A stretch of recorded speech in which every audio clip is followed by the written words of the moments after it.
할렐루야. 네. 오늘 코끼리를 냉장고에 넣는 방법이라는 제목 가지고 하나님 말씀 증거하겠습니다. 우리가 신앙생활하는 가운데 용기와 결단이라는 부분에 대해서 오늘 좀 나눠보려고 합니다. 이 말씀을 선택하게 된 건 한 5일 전부터 선택하면서 좀 고민을 많이 했습니다. 고민하게 된 계기는 뭐냐면 저 스스로도 용기 없는 모습이 너무 많이 있구나라는 걸 많이 느꼈습니다. 내가 정말 그 일을 감당할 수 있을까? 하나님의 일을 감당할 수 있을까? 지금 감당하지 못하는 부분이 너무 많지 않은가에 대해서 생각하면서 이 말씀을 가지고 한번 묵상을 했었습니다. 우리가 하나님의 일을 감당한다고 할 때 어떤 이는 그럽니다. 자기의 능력에 맞춰서 일을 구하지 말고 그 일에 맞는 능력을 구하라고 필립 브룩스 박사님은 얘기합니다. 그러니까 자기의 능력에 맞춰서 일을 찾다 보면 치졸한 일만 찾을 수밖에 없다는 겁니다.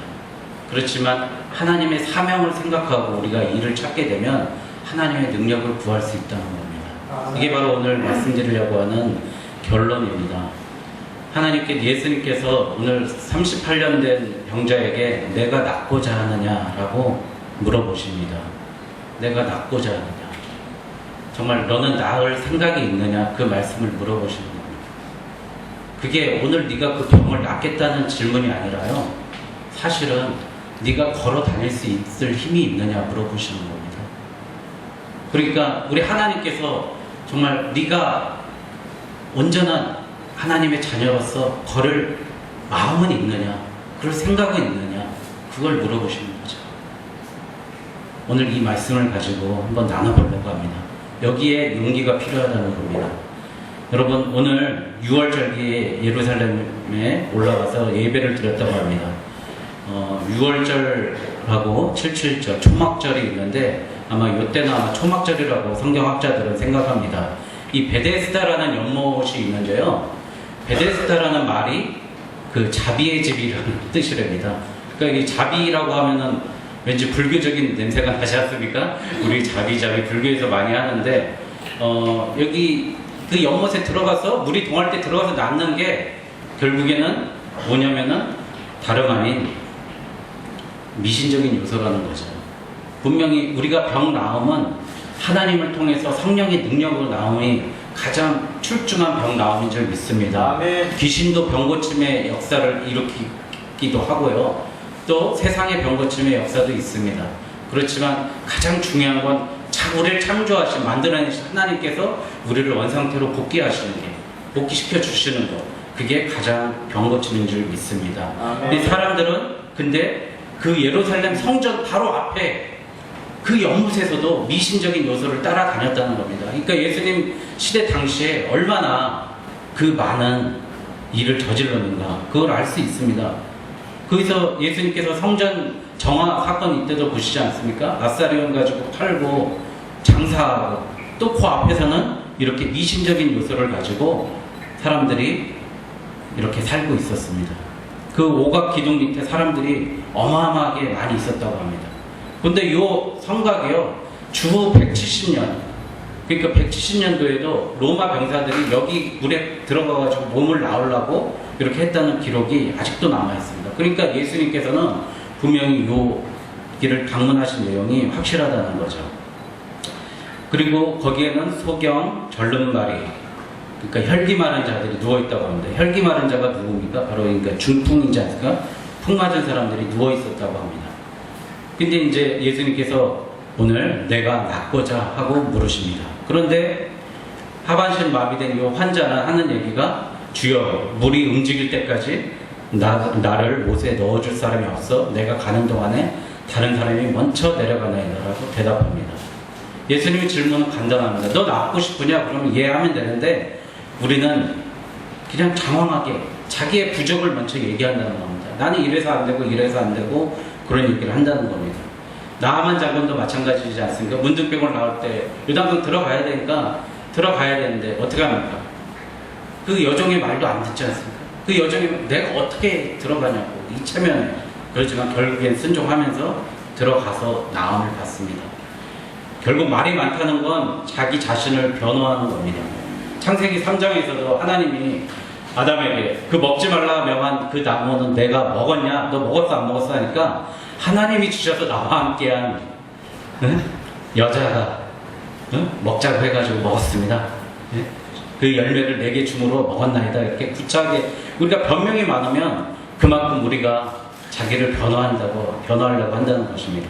예수님은 단순하게 우리에게 물어보십니다. 일어나 내 자리를 들어라. 그리고 걸어가라. 그렇게 말씀하신다는 겁니다. 예수님은 단순하게 언제나 간명하게 말씀하십니다. 근데 이 38년 된 병자는 그렇게 하지 못하고 있습니다. 그래서 오늘 우리가 미신적인 부분 또 세상적인 방법으로 우리의 문제를 해결하려고 하는 모습을 벗어나기 위해서 어떤 자세를 해야 되는가 좀 나눠보려고 합니다. 첫 번째, 모든 실마리는 예수님을 통해서 풀어야 합니다. 아멘. 예, 믿습니까? 아멘. 예, 예수님을 통해서 풀어야 됩니다. 천재 대수학자 여러분 파스칼 아시지 않습니까? 예, 헥토 파스칼 지금 모든 수학에 사용하는 근대 수학의 거의 창시자라고 할 수 있습니다. 파스칼이 그 사람은 수학자 같지만요 팡세를 읽어보면 그 사람은 수학자가 아니라요 신학자예요. 하나님의 존재를 증명하려고 했던 신학자입니다. 이 사람이 무슨 얘기를 했냐면 자신의 비참함을 모르고 하나님이 아는 것은 오만해진다고 합니다. 그러니까 나의 부족을 모르고 하나님만 알면 오만해진다고 합니다. 하지만 하나님을 모르고 자신의 비참함을 아는 것은 절망을 낳는다고 합니다. 여기 38년 된 병자가 이 모습입니다. 하나님, 예수님은 모르고 있기 때문에 자신의 비참함을 아는데 예수님을 모르고 있기 때문에 절망에 빠지고 있습니다. 여러분 삶 속에 정말 자신의 비참함을 보면서 내가 하나님 앞에 그만 좀 찍어주세요. 예. 제가 부담이 돼가지고 죄송합니다. 초상권이 있거든요. 그래서 38년 동안 자신의 비참함을 알았지만 예수님을 모르기 때문에 그 세상적인 방법, 미신적인 방법을 가지고 자기가 뛰어들려고 하는 겁니다. 나를 넣어준 사람도 없고 제가 가면 선착순에서 항상 밀립니다. 그 얘기 아닙니까? 여러분 그런 얘기 하는 겁니다.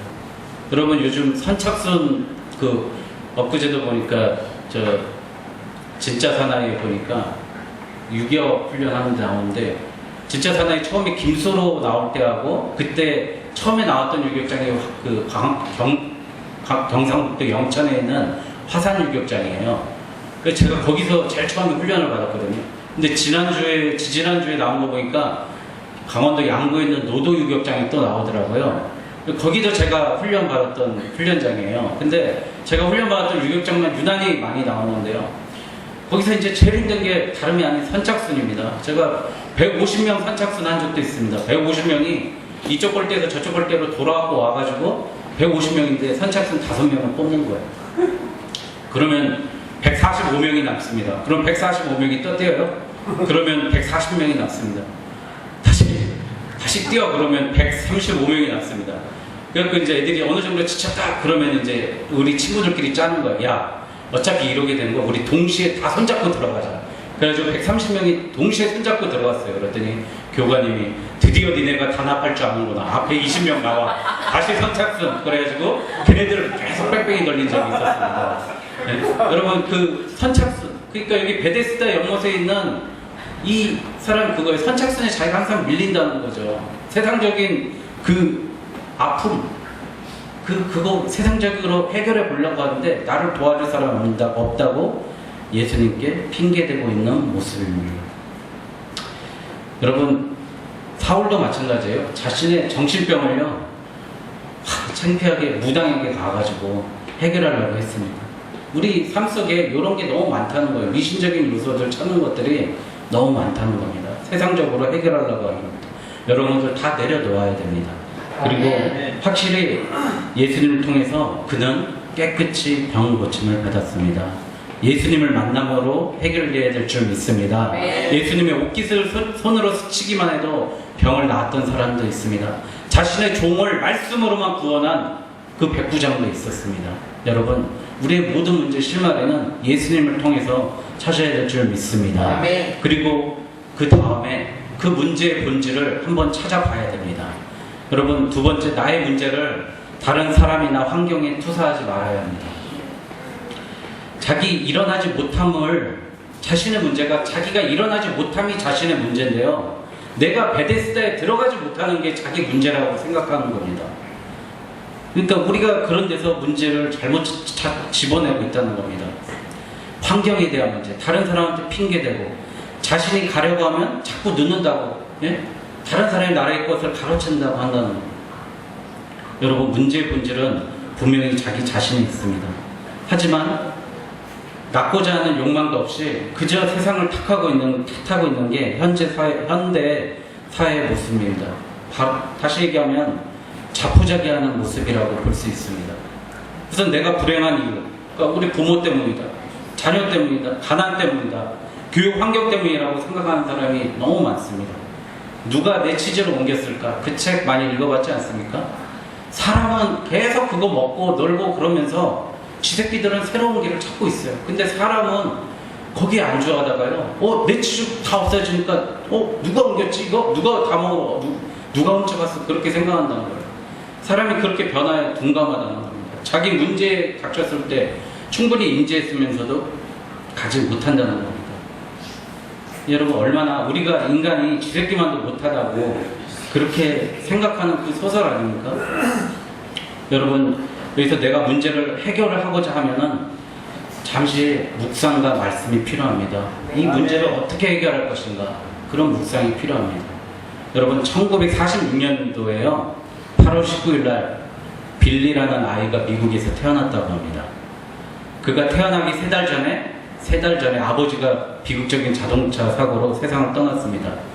어머니는 생계를 유지하기 위해서 그 빌리라는 아이를 할머니, 할아버지한테 맡기고 간호사 생활을 했습니다. 그리고 3년 후에 그 아이를 만났습니다. 그 빌리 어머니는 한 남자와 재혼했는데 그는 술고래였고 도박에 미쳐 있었습니다. 툭하면 가족에게 폭력을 휘두르는 거예요. 초등학교 1학년 때 의붓 아버지가요, 어머니하고 자신을 향해서 총을 쏘는 것을 목격했습니다.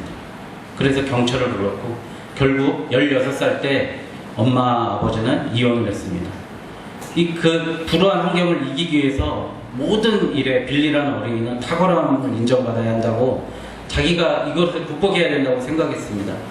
그래서 보이스카우트가 되었고요, 존 F 케네디하고 대통령하고 악수도 했고, 웅변대회에서 상도 많이 받았습니다. 여러분, 우승하고 학교에서도 공부에 최우등생 반열에 올랐습니다. 그래서 걸핏하면 폭력을 휘둘렀던 술주정뱅이 의붓 아버지로부터 우울해진 집안의 이미지를 스스로 커버하려고 노력했습니다.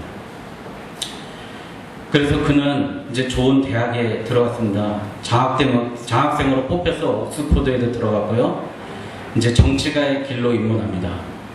그 사람이 다름 아닌 92년도 대통령이 됐던 빌 클린턴입니다. 빌 클린턴이 그렇게 탁월한 능력을 인정받았습니다. 그의 환경은 정말 말할 수 없이 처참하고 불쌍한 환경에서 그렇게 시작했었습니다. 그런데 그에게, 여러분들 다 아시다시피 그에게 계속해서 무슨 일이 벌어집니다. 안 좋은 일들이 과거에서 일어납니다. 어떤 일이냐면 학창시절에 징병을 기피했던 사실이 벌어집니다. 또 대학생 시절 마약을 했던 사실이 또 드러납니다. 주지사 시절에 여성 편력으로 여성들 성 문제로 한 번 더 걸렸던 일이 일어납니다. 대통령이 돼서는 전 미국에서 생중계방송하면서 그의 그걸 가지고 공개 변론을 한 적도 있었습니다. 근데 자신의 부정을 빌 클린턴은 자기는 의로워 보여야 된다는 생각으로 끊임없이 거짓말을 하고 말았습니다. 잘못을 인정하고 책임지는 것보다는 계속 핑계를 대고 교모한 말 재주로 자신을 미워시키려는 이중적인 성격을 만들었습니다. 여러분, 자신의 도덕성을 그렇게 강조하다 보니까 오히려 이중적인 모습으로 보였다고 합니다. 여러분, 지금 그 안에 힐러리 클린턴이 이제 미국 내년 대선에 나온다고 합니다. 철저히 자기 남편을 띄워놓고 대선에 지금 캠페인을 벌이고 있습니다. 여러분, 자기 스스로 자기 힘으로 자기의 어려운 문제를 극복하려고 하니까 자기를 인정하지 않고 좋은 모습으로 포장하려고 하니까 그런 이중적인 모습으로 그는 그런 모습으로 사람들 앞에 비춰지고 말았습니다. 여러분의 문제를 여러분 스스로 해결해 보려고 했을 때 이런 문제가 발생한다는 겁니다. 우리의 문제를 예수님께 맡겨야 됩니다. 예수님께서 분명히 해결해 주실 줄 믿습니다. 여러분, 예수님께서 단순히 얘기합니다. 일어나라. 세 마디 하십니다. 내 자리를 들고 걸어와. 그 세 마디만 하십니다. 여러분, 코끼리를 냉장고에 넣는 거 아시죠? 냉장고 문을 연다. 코끼리를 넣는다. 냉장고 문을 닫는다. 그거 아닙니까? 네? 여러분, 예수님도 이렇게 쉽게 얘기합니다. 너 물에 빠져가지고 그렇게 하는 게 아니라 일어나라. 매트 자리 들어라. 걸어가라. 그렇게 말씀하십니다. 단순하고 쉬운 것 여러분들한테 요구하신다는 겁니다. 여러분, 신앙생활이 그렇게 어려운 거, 내가 뭐 교회도 건축해야 되고, 네? 전도도 하루에 100명씩 해야 되고, 베드로처럼 3,000명 설교하면 돌아와야 되고, 그런 게 아닙니다. 여러분, 자리에서 일어나라는 거예요. 어둠의 침체 상태에서 일어나라는 거예요. 여러분, 하루 종일 종이를 찢는 아이가 있다고 합니다. 심리학자한테 물어보면 얘는 정서상의 문제가 많다고 합니다. 정신과 의사에게 물어보면 얘는 전두엽 장애가 있다고 합니다. 또 상담사에게 물어보면 얘는 과거에 무슨 상처가 있었다고 합니다. 그러나 정말 선생한테 정말 예수님께 물어보면 뭐라고 그러겠습니까? 그 종이 찢지 마. 그 한마디면 끝나는 거 아닙니까? 여러분, 우리의 문제를 자꾸 다른 심리적인 환경적인 문제로 투사해가지고 그렇게 한다는 거예요. 그러면 어느 것도 해결될 수가 없습니다. 세상 학문과 뉴스 지식은 모두 내 잘못을 사회의 잘못으로, 내가 가난하게 사는 문제를 우리 사회가 잘못된 문제라고 생각하게 만듭니다. 여러분, 그 상태에서 무슨 해결책이 나오겠습니까? 여러분, 우리를 그냥 그건 잠시 환각 상태로 몰고 가는 그냥 진짜 막스가 얘기했던 아편에 불과한 종교입니다. 여러분, 잠시 잊게 만드는 그 정도 종교입니다. 이단 사이비들이 자꾸 이런 얘기 하지 않습니까? 자, 여러분, 자, 세상 다 버리세요. 세상 다 재산 팔고요. 우리끼리 모이세요. 우리끼리 한번 하자고. 세상과 등지기, 가출, 집단생활, 이런 게 이단 사이비들이 하는 얘기입니다. 아픈 부분을 고쳐내시는 예수님을 만나야 하는데 이들은 맨날 하늘의 비밀을 자기가 안 되는 겁니다. 언제 성경에서 하늘의 비밀을 너희들한테 알려준다고 그럽니다. 그날과 그 시와 그 때는 아무도 모른다고 그랬지 않습니까? 근데 이단은 맨날 그런 얘기하면서 사람들 미혹하는 겁니다. 이단은 하늘의 비밀만 강조하고 땅의 문제를 등한시한다는 겁니다. 여러분, 이 현실적인 문제를 예수님 앞에 내려놓는 게 가장 급선무입니다. 세 번째, 그러므로 우리에게 남은 것은요, 용기와 결단, 그리고 의지하는 것밖에 없습니다. 우리는 하나님을 섬기고 예수 그리스도를 구주로 믿음으로 이제 구원을 받았습니다. 믿습니까? 네. 이를 통해서 이제 우리에게 남은 것은 우리의 노력밖에 남은 건 우리의 노력밖에 없어요. 다른 말로 하면요, 순종밖에 안 남아 있습니다. 파스칼의 얘기를 한마디 더 하자면요, 현재는 결코 우리의 목적이 아닙니다. 과거와 현재는요, 수단이라는 겁니다. 미래만 우리의 목적이라고 그가 얘기했습니다. 우리의 미래는 예수 그리스도와 연합하는 게, 연합된 삶밖에 없습니다. 어쩌면 우리는 이중적으로 낳고자 하는 목적도 자신도 없지 않습니까? 의미도 상실한 것일 줄 모릅니다. 왜냐하면 자기 문제를 너무 오랫동안 가지고 있었어요. 38년 동안 가지고 있었다는 거죠. 그러니까 자포자기하는 거죠. 해봐야 안 되는 거. 그리고 낳는다면 그 다음에 또 생각하는 것이 두려운 거예요.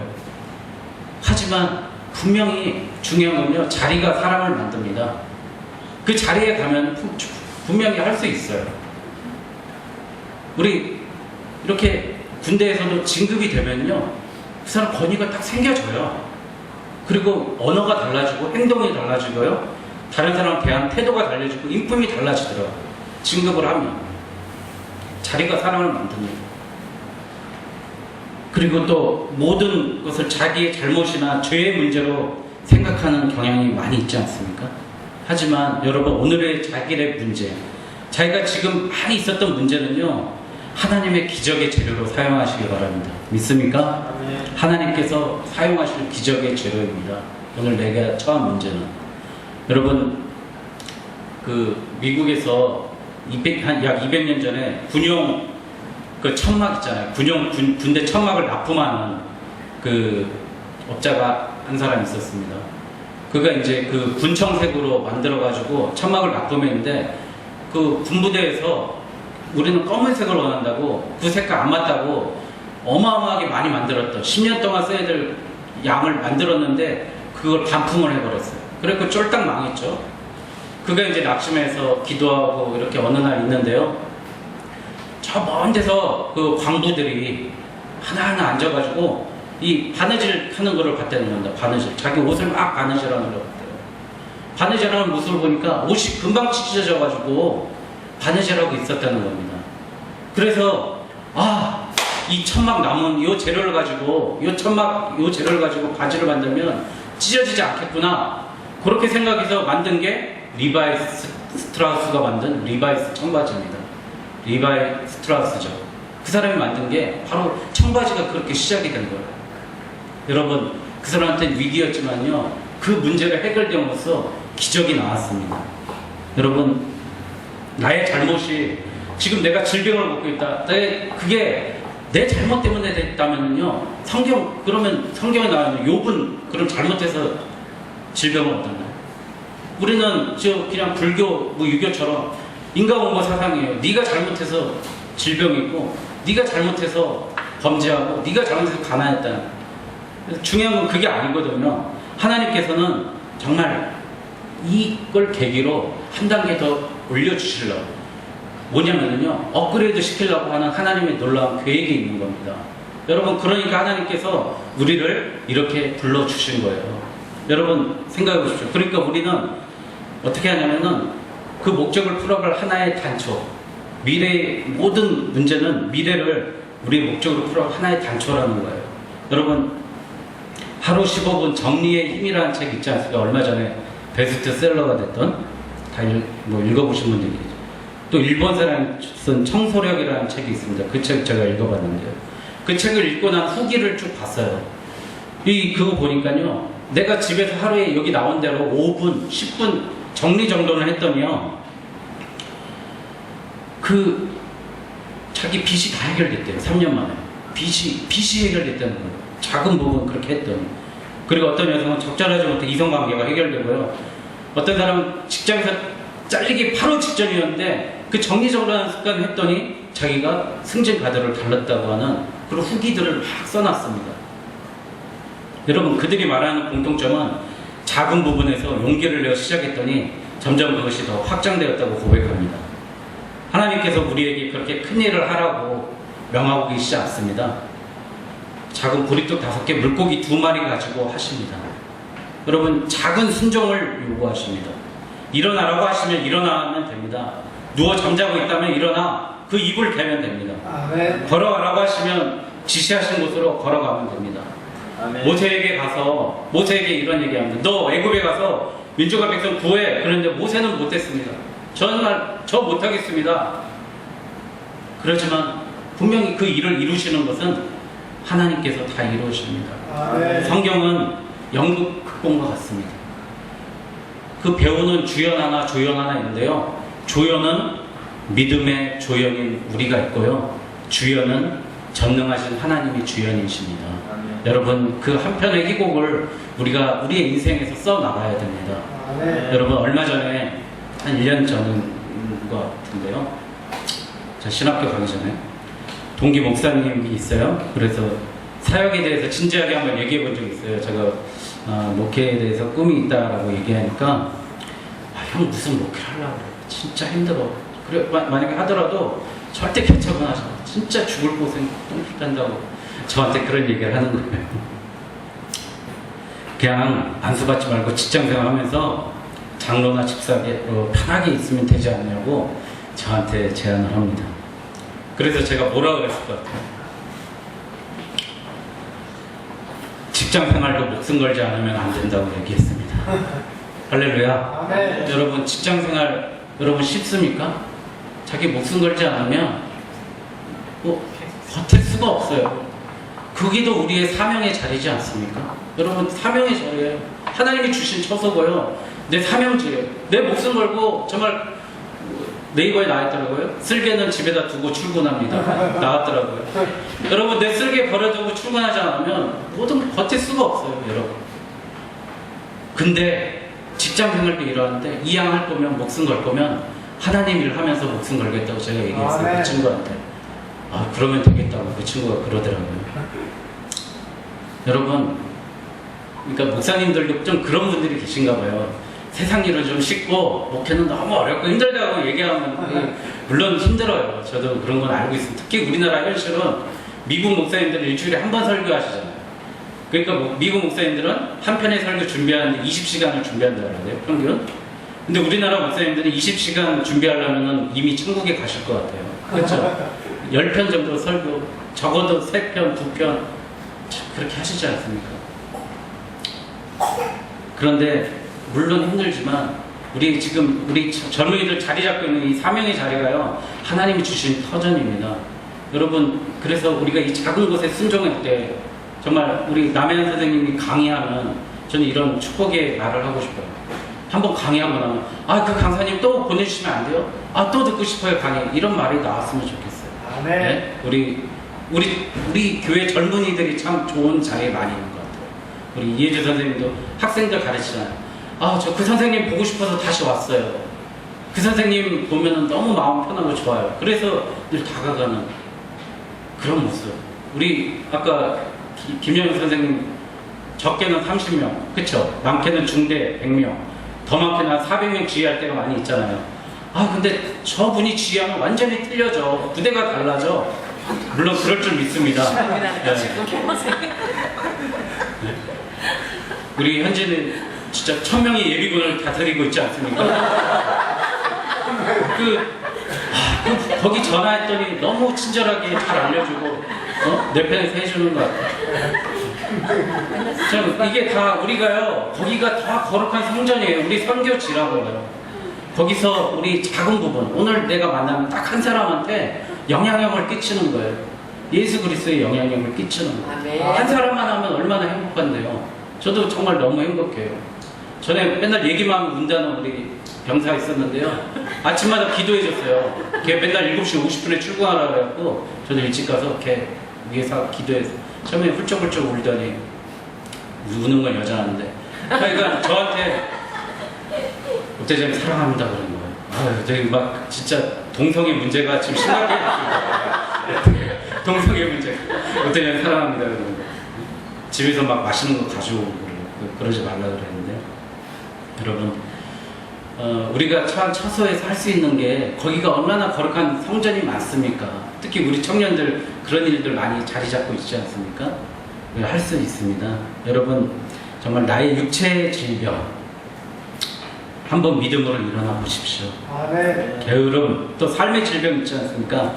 게으름, 과소비, 폭식, 교만, 비판, 소극, 냉소적인 자세, 이런 전도하지 못하는 문제, 이 열거된 모든 문제 중에요, 예수님께서 말씀하시니까, 예수님이 일어나라고 하시니까 여기서 아시는 것부터 한 가지씩 우리가 해서 좀 은혜가 넘쳤으면 좋겠습니다. 그러니까 주일날 나왔을 때 그 넘치는 은혜를 가지고 했으면 좋겠습니다.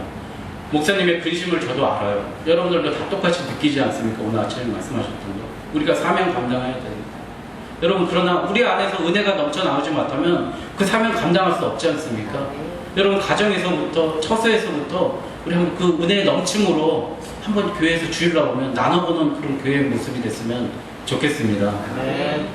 여러분,